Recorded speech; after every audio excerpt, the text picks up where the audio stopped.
Hello प्यारे मित्रों और मेरे प्यारे विद्यार्थियों, आप सब कैसे हो। उम्मीद करता हूँ आप सब अच्छे होंगे। तो आज अपने एक न्यू टॉपिक शुरू कर रहे हैं जिसका नाम है साबुनीकरण। तो अपनी स्टडी को जारी रखते हुए आज हम शुरू कर रहे हैं साबुनीकरण। तो साबुनीकरण में अगर हम बात करें तो साबुनीकरण जो है इसमें वसीय अम्ल जो होते हैं ना, वसीय अम्ल फैटी एसिड्स, और कौन से वसीय अम्ल? ऐसे वसीय अम्ल जिनकी हाइड्रोकार्बन श्रृंखला बहुत लंबी होती है। ठीक है, उच्च, हम इसको कह सकते हैं उच्च वसीय अम्ल। तो इसमें जो आर होता है, जो आर होगा वो आर जिसको हम एल्किल समूह कहते हैं, जिसको हम एल्किल समूह या फिर हम इसको कहते हैं हाइड्रोकार्बन ग्रुप। इसकी रेंज जो होती है वो कार्बन 12 से लगा के कार्बन 18 तक हो सकती है, याद रखना। ठीक है, और आपको पता है कि अगर ये कार्बन 12 होगा तो हाइड्रोजन इसके दुगने से एक ज्यादा होगा, तो यहां पे 25 होगा एल्किल ग्रुप। अगर ये कार्बन 17 होगा तो ये 17 दूना 34 और एक 35 होगा। ठीक है मित्रों, तो देखिएगा इसमें कि इसके अंदर हम बात करें तो वसीय अम्ल में हम इसको सिर्फ R लिखें तो R के अंतर्गत हम लेंगे यहां पे CH2 और कार्बन की संयुक्ता होती है 4, तो 2 तो ये जुड़े हैं, तीसरा ये और चौथा ये बंद। यहां पे CH, एक ये हाइड्रोजन जुड़ गया, एक ये बंद, तीसरा ये और चौथा ये। फिर यहां पे CH2, इसी प्रकार यहां पे आपके जुड़ गया COOR, इसको बंद को थोड़ा बड़ा कर दो, और COOR। ये है आपका उच्च वसीय अम्ल। ठीक है जी। और ये उच्च वसीय अम्ल क्या क्या हो सकते हैं इसको हम देखें तो ये हो सकते हैं, हम साबुन को सोप कहते हैं तो इसको याद रखना, SOP यानी कि स्टीयरिक अम्ल, ओलिक अम्ल और पॉमिटिक अम्ल। तो ये स्टीयरिक एसिड, ये ओलिक एसिड और ये हो गया आपका पॉमिटिक एसिड। ठीक है मित्रों, अब ये वसीय अम्ल 3 प्रकार के हो सकते हैं। अब इसमें हमने सोडियम हाइड्रोक्साइड लिए और सोडियम हाइड्रोक्साइड के भी हम 3 अणु लेंगे। तो 3 अणुओं को मैं ऐसे लिख देता हूं यहां पे NaOH, सोडियम हाइड्रोक्साइड, NaOH और यहां पे NaOH। ठीक है, अब सुनिए, NaOH है तो आपको पता है कि ये जो यहां पे ये जो आपको दिखाई दे रहा है, इतना पोर्शन ध्यान रखना थोड़ा सा, इतना पोर्शन क्या है? ये साबुन है, ये सोप है, ये साबुन है। तो साबुन जो है ये इतना पार्ट, कितने बने अणु? 1 2 3। इसके अंदर ये सोडियम यहां पे जुड़ जाएगा, इस संयोजकता पे जुड़ जाएगा, तो ये तो बन जाएगा आपके 3 तो साबुन के अणु जुड़ जाएंगे। और इन 3 अणुओं को हम इस टाइप से लिख सकते हैं। ठीक है, इस टाइप से 3 अणु जुड़ गए। देखो ये R COO और Na, R COO Na, R COO Na। ठीक है, अब नेक्स्ट में देखो बच क्या गया हमारे पास पोर्शन, एक ही CH2 बचा, CH2, और ये यहाँ पे अपने अगर लिखें CH2 CH और CH2 तो ये बन गया आपका ग्लिसरॉल। इसको क्या बोलते हैं? ग्लिसरॉल। इसको तो बोलेंगे हम साबुन, ये तो साबुन बन गया, और इसको क्या बोलेंगे हम? ग्लिसरॉल। ये ग्लिसरॉल हो गया, ठीक है जी। अब देखिए इस क्रिया में जो प्राप्त जो साबुन बना है उसके अंदर हम क्या प्रवाहित करेंगे? उसके हम सोडियम क्लोराइड प्रवाहित करके इसको अलग कर लेंगे, ठीक है। तो ध्यान रखना इसमें कि इस प्रकार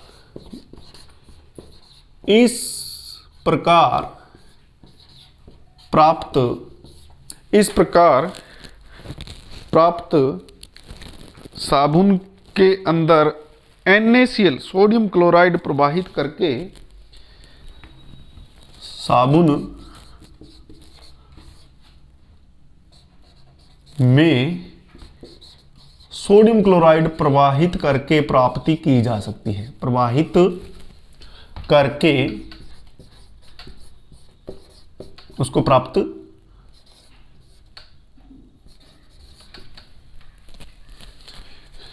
किया जा सकता है। तो इस प्रक्रिया को क्या बोलते हैं?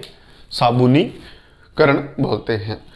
अब देखिए अपने आगे थोड़ा सा और अगर चर्चा करें साबुनीकरण के बारे में, तो आपको यह पता चल गया कि जो सोडियम और पोटेशियम के लवण होते हैं वो साबुन होते हैं, जिनकी हाइड्रोकार्बन श्रृंखला क्या होती है? उच्च श्रेणी की होती है, ठीक है। अब देखिए इसमें कि अगर ये आपके पास है तो ये कैसा लवण है? सोडियम का लवण, और ये साबुन है, और अगर इसके साथ में ये ले लें, यानी कि NaOH की जगह KOH ले लें, तो एक्सक्यूज मी,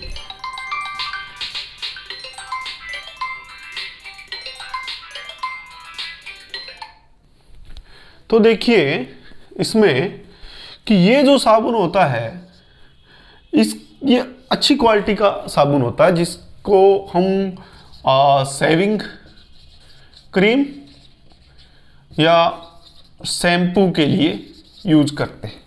ध्यान रखना जो पोटेशियम वाले जो होते हैं ना वो ज़्यादा सॉफ्ट होते हैं। इस प्रकार से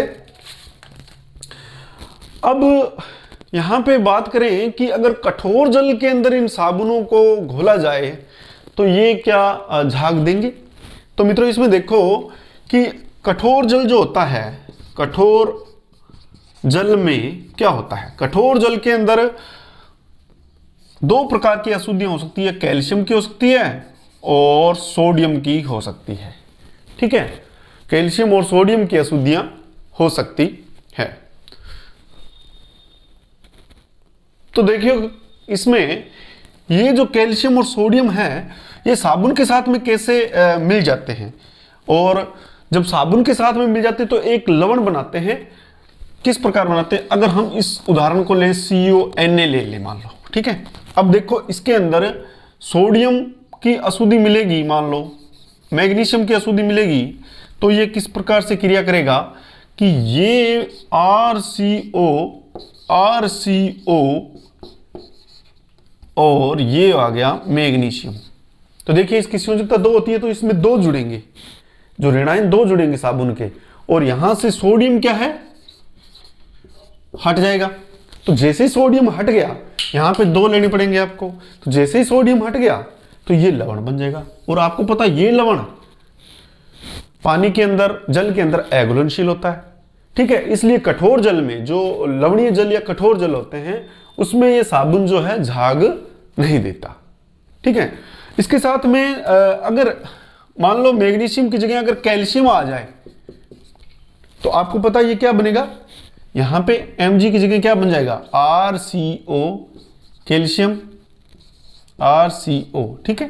तो ये जो है ये भी साबुन के साथ में झाग नहीं दे सकता लवण, और ये जल में भी अविल्य है। तो इसका, इन बातों का थोड़ा आप ध्यान रखना, ठीक है। अब आगे नेक्स्ट हम बात करते हैं, ये तो इनकी बात होगी। तो इसके अंदर अगर हम साबुन के अंदर ग्लिसरीन मिला दें तो जो पारदर्शी साबुन होते हैं वो बन जाते हैं, ये ध्यान आप रखना। इसके बाद में हम बात करते हैं कि भाई कठोर जल के अंदर, ये तो मृदु जल में झाग देते हैं, कठोर जल में झाग देने के लिए हम अच्छी क्वालिटी का साबुन, या जिसको हम अपमार्जक कहते हैं, उसका यूज करेंगे। किसका? अपमार्जक का, ठीक है। तो अपमार्जक जो सोडा वगैरह या अच्छी क्वालिटी के जो वॉशिंग पाउडर वगैरह होते हैं उसको हम लेते हैं। इसमें क्या होते हैं अपमार्जक में,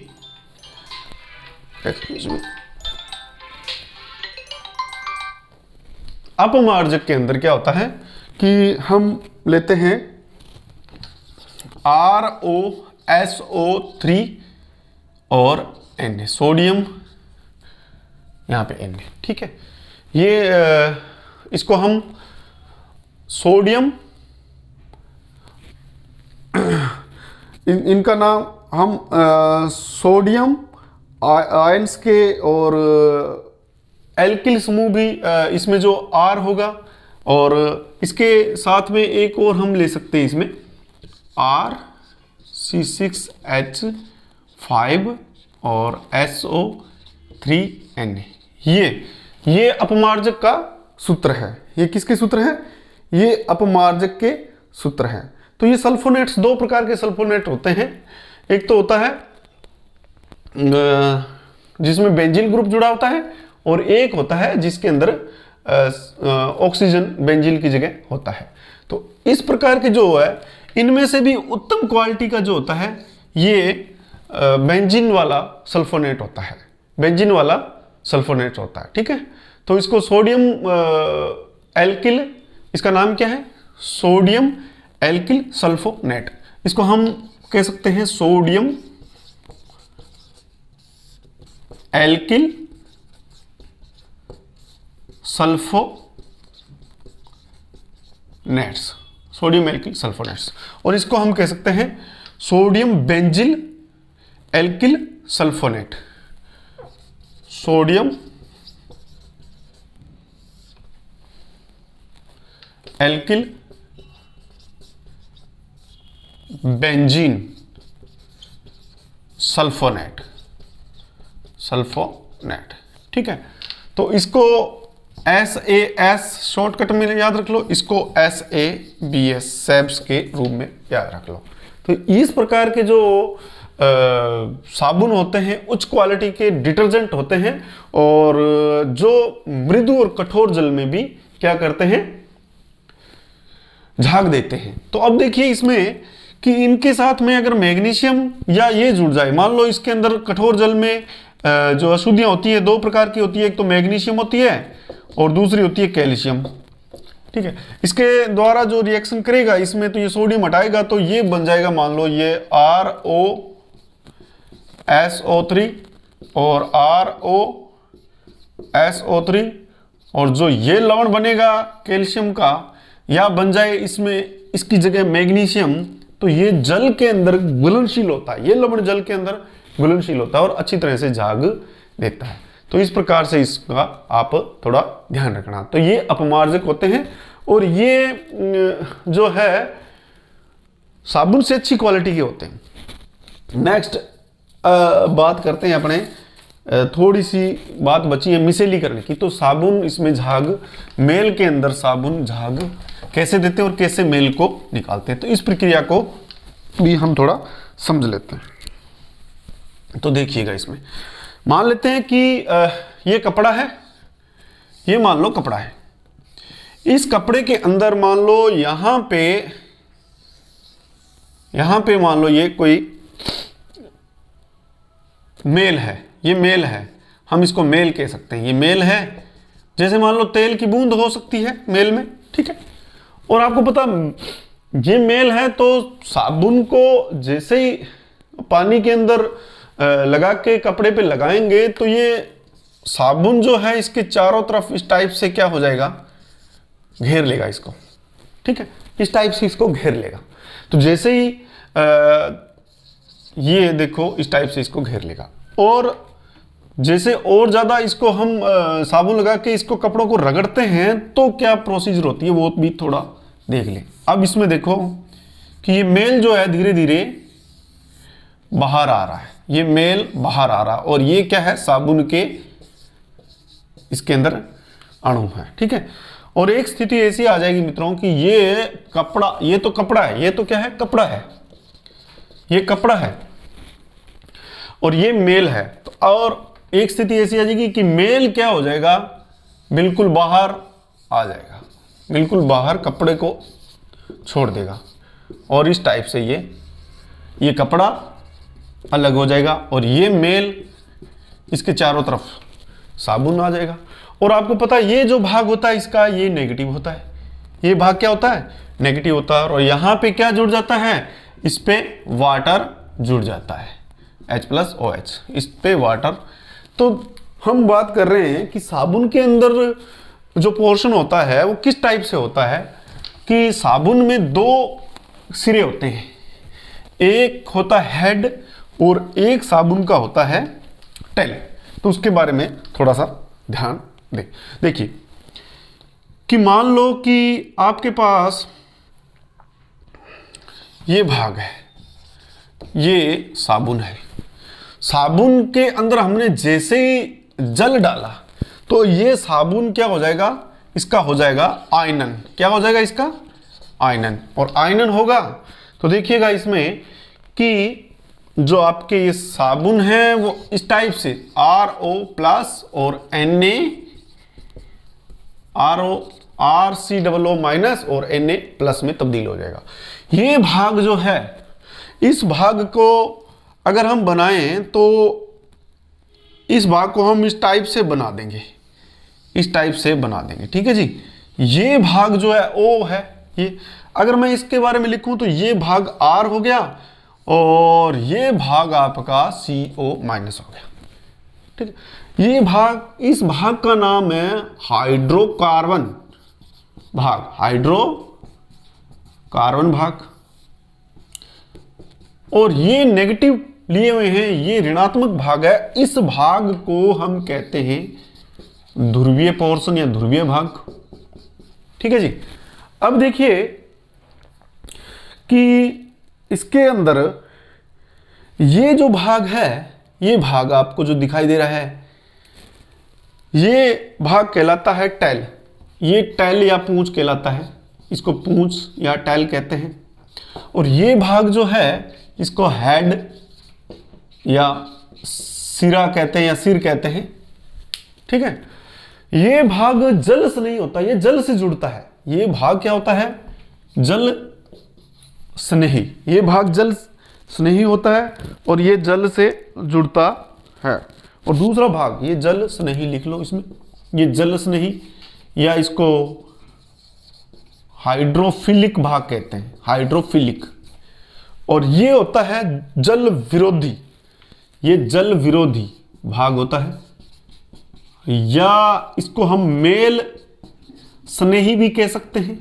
ये मेल से जुड़ता है, ये भाग मेल से जुड़ता है, मेल स्नेही कह सकते हैं। और आपको बता दूं यहां पे कि इस भाग को इंग्लिश में हाइड्रोफोबिक भाग कहते हैं। ठीक है, तो देखो मेल के साथ में मित्रों इस टाइप से ये जुड़ता है, इस टाइप से ये जुड़ता है, ये माइनस भाग, ये माइनस भाग, ये माइनस भाग और ये भी माइनस भाग। ठीक है, और ये मेल बीच में आ गया, आपके मेल आ गया कोई। और ये भाग जो है आगे किससे जुड़ता है, ये जल से जुड़ जाता है। तो ये जल से नहीं भाग है और ये मेल से नहीं भाग है, यानी कि जल से ये जुड़ता है और ये जल विरोधी भाग इसका टेल होता है। ठीक है, तो इस प्रक्रिया ये क्या बना, ये बन गया एक हिसाब से मिसेल। इस संरचना को क्या कहते हैं, मिसेल कहते हैं। तो मित्रों आशा करता हूं आपको ये आज का टॉपिक समझ में आया होगा। और नेक्स्ट ये जो इसके अंदर एक दो बातें और बची हैं और हम इसको कल कंप्लीट कर लेंगे और एसिड वाला चैप्टर्स आपका बिल्कुल कंप्लीट हो जाएगा। तो तब तक के लिए प्यारे विद्यार्थियों और मित्रों, मैं आपसे विदा लेना चाहता हूँ। धन्यवाद। जय हिंद, जय भारत।